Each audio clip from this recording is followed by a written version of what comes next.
নমস্কার বন্ধুরা, গল্পের আসরে আপনাদের সবাইকে স্বাগত। আজ আবার উপস্থিত হয়েছি সেই সময়ের পরবর্তী পর্ব নিয়ে। পরদিন সকালে নবীন কুমারের নিদ্রা ভঙ্গ হলো অনেক দেরিতে। সরোজিনী ইচ্ছে করে তাকে জাগায়নি। বারবার এসে স্বামীকে দেখে গেছে, দুই একবার শিয়রের কাছে বসে সন্তর্পণে হাত রেখেছে স্বামীর মাথায়। দেখে দেখে আশ মেটে না। নবীন কুমারের শয়ন ভঙ্গিটি কেমন যেন করুণ ধরনের। তেজি অহংকারী মানুষটি ঘুমের মধ্যে একেবারে অন্যরকম। হাত দুটি বুকের কাছে গুটানো, হাঁটুর কাছে পা ভাঁজ করা, তার এক কাত হওয়া দীর্ঘ শরীরটি এ সময় ক্ষুদ্র দেখায়, যেন জননীর কোলের কাছে শুয়ে আছে শিশু। ঠিক 8টার তোপ পড়ার মধ্যে সরোজিনী প্রতিদিন স্নান সেরে নিয়ে পুজোয় বসে যায়। এমনই অভ্যেস হয়ে গেছে যে পরিপূর্ণ দিন শুরু হবার আগেই স্নান না করলে তার গা কিটকিট করে। আর সেই নিয়মের ব্যত্যয় হলো, অনেক দিন পর তার শয্যায় তার স্বামী নিজে থেকে এসে শয়ন করেছেন। সারা রাত সরোজিনী ঘুমোতেই পারেনি। এরপর জেগে উঠে নবীন কুমারের কি মর্জি হবে, হঠাৎ কি চেয়ে বসবে, তার জন্য অপেক্ষা করা ছাড়া গত্যন্তর নেই। পালঙ্কের পাশে একটি ছোট মোড়া টেনে নিয়ে বসে রইল সরোজিনী। ঘুমন্ত মৃদু নিঃশ্বাসের সঙ্গে সঙ্গে নবীন কুমারের বক্ষস্পন্দন দেখছে সে। কাল রাতে নবীন কুমারের অস্বাভাবিক ব্যাকুলতা দেখে সরোজিনী ভয় পেয়েছিল। বুঝি আবার কোনো নতুন ব্যাধিতে আক্রান্ত হলো তার স্বামী, আর সে ভয় ভেঙেছে। অনবীক্ষ চক্ষেও নবীন কুমারের নিদ্রামাখা মুখখানি দেখলে কোনো রোগব্যাধির আশঙ্কা জাগে না। নবীন কুমারের চোখের পাতা দুটি মাঝে মাঝে কম্পিত হচ্ছে, অর্থাৎ সে স্বপ্ন দেখছে। তার ললাট ঈষৎ কুঞ্চিত। এক একবার নবীন কুমার পাশ ফিরতে সরোজিনী চমকিত হয়ে উঠে দাঁড়াচ্ছে। পালঙ্কের একেবারে কিনারায় এসে পড়লেও সে স্বামীকে সরিয়ে দিতে সাহস পায় না। স্বামীর মেজাজকে সে ভয় পায়। হঠাৎ জাগিয়ে দেওয়া যদি তিনি পছন্দ না করেন। সরোজিনীর অঙ্গে যৌবন একটু তাড়াতাড়ি এসেছে, এবং যেন বেশি করে এসেছে। সবে 20 বর্ষে পা দিয়েছে সে। এর মধ্যে বেশ ভারভাত্তিক চেহারা, মুখখানি প্রায় গোলাকার হয়ে এসেছে। সে খেতে খুব ভালোবাসে, আর ভালোবাসে ঘুম। পছন্দ মতো আহার, বিশেষত নানা রকম ঝাল ব্যঞ্জন আর আচার তার খুবই প্রিয়। তারপর নিশ্চিন্তে ঘুম। জীবনে এর চেয়ে শান্তির আর কি আছে?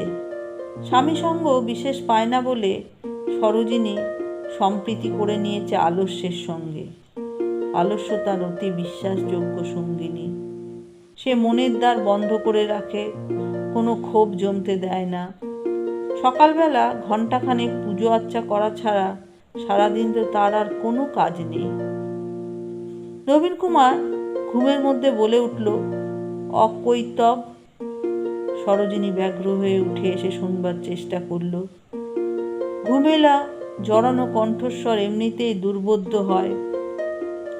তারপর ওই শব্দটি সরোজিনীর একেবারে অপরিচিত। সে বিস্মিত মুখখানি ঝুঁকিয়ে রইল স্বামীর বুকের কাছে। নবীন কুমার আবার বলল, রক্ত, সবই কি রক্তের দোষ? তারপর পাশ ফেরা থেকে চিত হয়ে চোখ মেলল। সরোজিনীর মুখখানা অত কাছে দেখে সে জিজ্ঞেস করল, কে? আমি সরোজ। নবীন কুমার আবার চক্ষু মুদে বলল, অত সহজ নয়, যে কোনো একটা পথ। নিদ্রা আর জাগরণের মধ্যকার সীমারেখাটি নবীন কুমার এখনো পুরোপুরি অতিক্রম করেননি। দু একবার চোখ মেলছে, আবার চোখ বন্ধ করে বিড়বিড় করছে আপন মনে। একটু পরে সে আবার চোখ চেয়ে বলল, সরোজ, এক গ্লাস জল দেবে? বড্ড তেষ্টা পেয়েছে। উঠে বসে বড় রূপোর গিলাসে ভর্তি জল প্রায় এক নিঃশেষে শেষ করে সে বলল, আমি বুঝি তোমার খাটে এসে শুয়েছিলুম কাল? তুমি কখন উঠেছ? সরোজিনী যে ওই শয্যায় স্থান নেয়নি, সারা রাত ধুয়ে বসে কাটিয়েছে, সে কথা আর জানল না।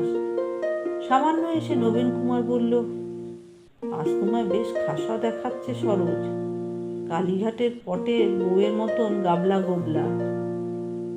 সরোজিনী লজ্জা পেয়ে হাসল।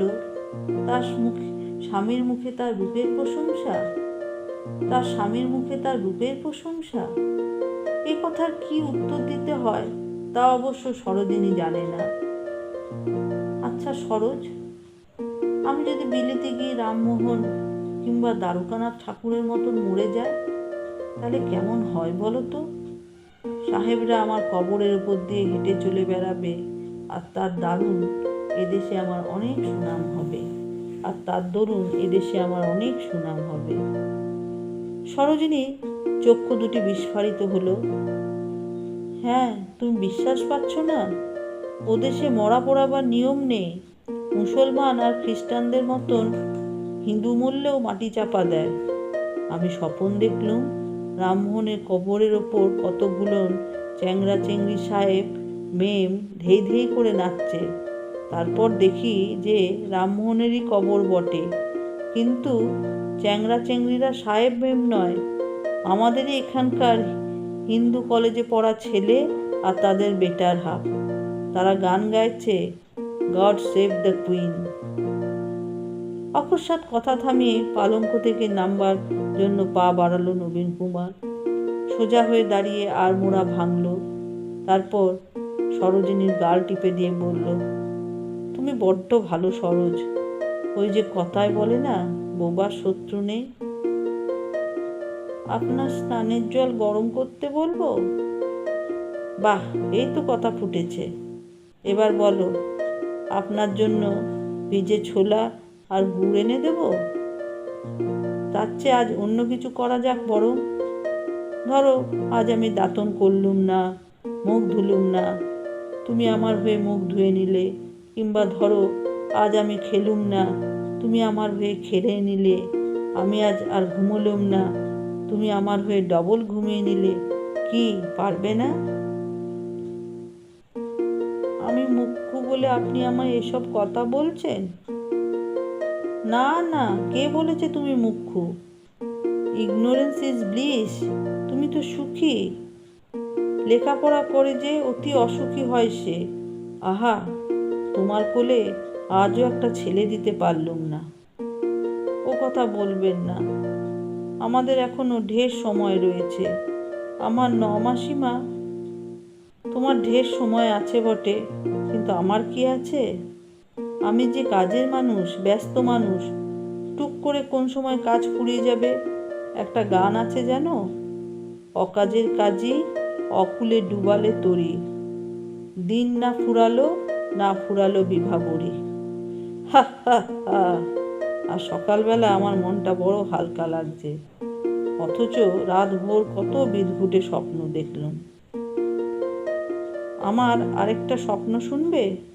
গাদাগুচ্ছের লোক আমায় মিথ্যেবাদী বলে গঞ্জনা দিচ্ছে, আঙুল দেখিয়ে দুয়ো দিচ্ছে আমাকে। কিন্তু কোন মিথ্যের কাজ করেছি বলো তো? লোকগুলোরই বা কে, বা জায়গাটাই বা কোথায়? তাই কিছুই চিনলুম না কো। ও হ্যাঁ, আরেকটা জিনিস মনে পড়েছে। কাল রাতে ঠিক আমার মায়ের মতন এই সময় সরো ও সরো বলে ডাকতে ডাকতে কুসুম কুমারী এসে দাঁড়ালো সেই কক্ষের দ্বারের সামনে। নবীন কুমারকে দেখে সে হঠাৎ থমকে গেল। কুসুম কুমারী অতি প্রাতে জেগে উঠে রোজ সারা বাড়ির তদারকি করে। নবীন কুমার ও সরোজিনীর শয়নকক্ষ পৃথক হয়ে যাওয়ার পর সে যখন তখন সরোজিনীর ঘরে আসতে দ্বিধাবোধ করে না। স্নান সারা হয়ে গেছে কুসুম কুমারী, চুল পিঠের ওপর খোলা, পরনে একটি হলুদ বর্ণ শাড়ি। সরোজিনীর চেয়ে সে বয়সে কিছু বড় এবং নানা রকম অভিজ্ঞতার মধ্যে দিয়ে এলেও তার মুখমণ্ডলে এখনো বালিকা ভাবটি লেগে আছে। তার চোখের নীলবর্ণ মণি দুটি থেকে যেন আলো ঠিকরে পড়ে। অপ্রস্তুত ভাবটি কাটিয়ে উঠে কুসুম কুমারী বলল, আর সকালে আমাদের কি সৌভাগ্য! লক্ষ্মী জনার্দনকে অনেক দিন পরে একসঙ্গে দেখলুম। তাই ভোরবেলা উঠে বাতাসে বসন্তকালের গন্ধ পাচ্ছিলুম যেন। নবীন কুমার চুপ করে রইল। কুসুম কুমার এবার সরাসরি নবীন কুমারের দিকে চেয়ে বলল, আমাদের সরো কোনোদিন যা ভোলে না, আজ আপনি ওকে সেই ঠাকুরের পুজো পর্যন্ত ভুলিয়ে দিয়েছেন। আপনার জন্য ও ঠাকুর দেবতা সব তুচ্ছ হয়ে গেল। কুসুম কুমারীর এই রঙ্গসুরের কথার উপযুক্ত কোনো উত্তরই দিল না নবীন কুমার। সে শুষ্কভাবে বলল, ভালো আছেন বৌঠান? তারপর তার পাশ কাটিয়ে নবীন কুমার বেরিয়ে গেল সেই ঘর থেকে। উপযাচিকার মতন নবীন কুমারের সঙ্গে ভাব করতে চেয়েও প্রত্যাখ্যাত হয়ে কুসুম কুমারীর মুখে একটা ম্লান ছায়া পড়ল। তখনই তার মনে হলো, তার স্বামীকে বুঝিয়ে সুঝিয়ে এবারই ছেড়ে চলে গেলে কেমন হয়। নবীন কুমার যদি তাকে এতই অপছন্দ করে, তবে আর এর ছত্রছায়ায় থাকার প্রয়োজন কোথায়? কয়েক মুহূর্তের মধ্যে নিজেকে সে সামলে নিল। সরোজিনীকে সে কিছুতেই বুঝতে দিতে চায় না ও বেচারির তো আর কোনো দোষ নেই। আবার মুখখানি সহাস্য করে সে সরোজিনীর বাহু ছুঁয়ে বলল, কি হয়েছে রে সরোজ, মুখখানা বেজার কেন? সরোজিনী কুসুম কুমারীকে জড়িয়ে ধরে ফুপিয়ে ফুপিয়ে কাঁদতে লাগলো। সে কিছুই বুঝতে পারে না বলে মাঝে মধ্যে তার মধ্যে এক ধরনের তীব্র বন্য দুঃখ জেগে ওঠে। প্রতি সকালে নানা ধরনের মানুষজন অপেক্ষা করে থাকে নবীন কুমারের জন্য। সে কারুর সঙ্গেই দেখা করল না। গতকাল রাত্রির সম্পূর্ণ দৃশ্যটি তার মাথায় বারংবার ফিরে ফিরে আসছে। চন্দ্রনাথের গৃহে সেই অজ্ঞাতনামা যুবতীটি অবিকল তার জননীর মতন, অথচ দুলাল কোনো সাদৃশ্য পর্যন্ত লক্ষ্য করল না। নবীন কুমারের তো চোখেরও ভুল নয়, তার শৈশবে সে বিম্ববতীকে ওই রকম রূপেই দেখেছে। বিম্ববতীর একখানি অয়েল পেন্টিংও নেই এই গৃহে। বিদ্যাসাগর মশাই তার জননীর অয়েল পেন্টিং করবার পর নবীন কুমারও জিদ ধরেছিল সে সাহেব শিল্পীকে দিয়ে তার মায়ের একখানি ছবি গড়াবে। বিম্ববতী কিছুতেই রাজি হলো না। কোনো পরপুরুষের সামনেই তিনি তার অবগুণ্ঠন খুলবেন না। কোনো সাহেব তো দূরস্থান। চন্দ্রনাথ তাকে অপমান করে দিল। তবু চন্দ্রনাথের বাড়ি তার মন টানছে। নবীন কুমার হরিদ্বার যাবার চিন্তা বিসর্জন দিয়ে আবার সে ফৌজদারি বালাখানার দিকে যাবে বলেই মনস্থ করল। তার আগে সে ভাবতে চেষ্টা করল যে তার মাতৃকুলে কেউ কোথাও আছে কিনা। সে তার মায়ের মুখে অনেকবার শুনেছে যে বিম্ববতী বিবাহের পর একবারও পিত্রালয়ে যাননি। এখন কিনা রানী ভিক্টোরিয়ার আমল, তাই একালের মেয়েরা অনেক সুবিধা পেয়েছে। ইচ্ছে হলে বাপের বাড়ি যেতে পারে, কিন্তু কোম্পানির আমলের শেষাশেষি অবধিও নারীদের এত সুযোগ ছিল না। নবীন কুমার জ্ঞান হবার পর থেকেই জানে তার মামাবাড়ি বলে কিছু নেই। তার মাতামহ ও মাতামহীর ততদিনে দেহান্ত ঘটেছে, আর কোনো পুত্র কন্যা নেই তাদের। এতদিন পর অবিকল বিম্ববতীর মতো চেহারার এক যুবতী কোথা থেকে এসে উদয় হলো তবে?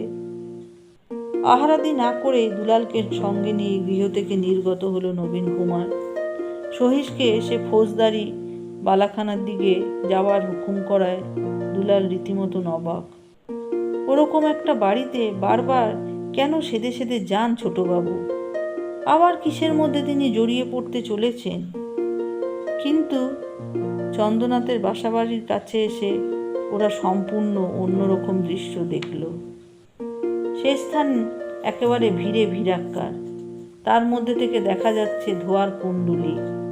কাছাকাছি কোম্পানির বাগানের পুকুর থেকে বড় বড় মাটির চালাই করে জল বয়ে আনছে অনেক লোক। কিছু লোক অনর্থক চিৎকার চেঁচামেচি করছে।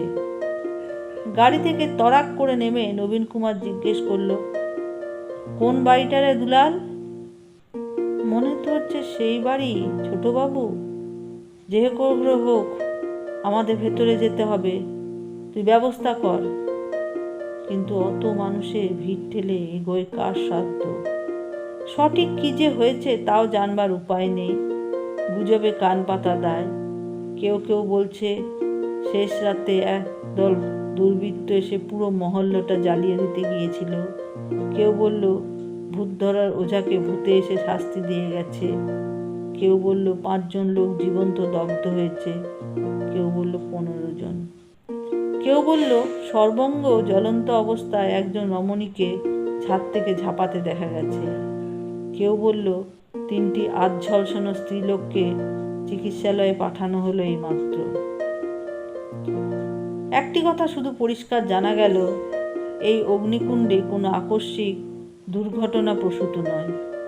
একদল হামলাকারী এসে চন্দ্রনাথের বাড়িটিতে চড়াও হয়ে তারপর অগ্নিসংযোগ করে দিয়েছে। কারণটি অনুমান করতেও নবীন কুমারের অসুবিধা হয় না।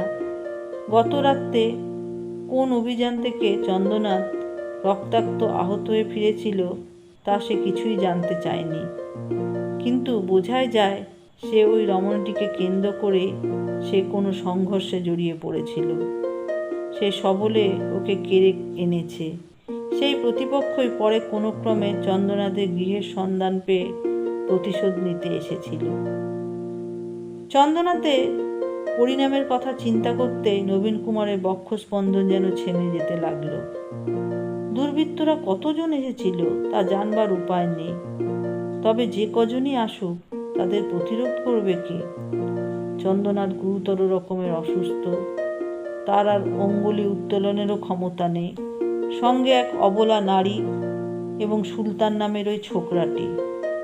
অস্ত্রধারী একটিমাত্র ব্যক্তি ওদের পর্যদস্ত করতে পারে।